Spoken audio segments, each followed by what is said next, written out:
Pemirsa Wakil Bupati Kabupaten Goa nomor urut 4 Hairil Muin menyalurkan hak suaranya di TPS 04 Kelurahan Batang Kaluku, Kecamatan Sombaopu, Kabupaten Goa pada Rabu pagi.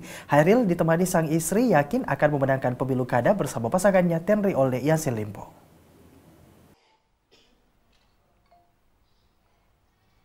Di antara puluhan keluarga dan pendukungnya, Hairil Muin, calon wakil Bupati Kabupaten Goa nomor urut 4, Rabu pagi 9 Desember, memberikan hak suaranya di TPS 04 Kelurahan Batang Kaluku, Kecamatan Sombaopu, Goa. Dengan berjalan kaki, Hairil sesekali berdoa dan menyapa warga setempat menuju ke TPS 4 yang lokasinya tak jauh dari rumahnya.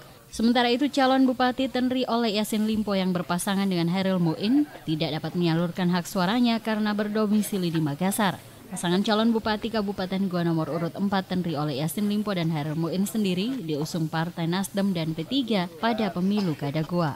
Pasangan calon Bupati nomor urut 4 Tenri Olde Yasin Limpo dan Hairil Muin yakin jika dapat memenangkan pertarungan pada Pilkada Kabupaten Goa.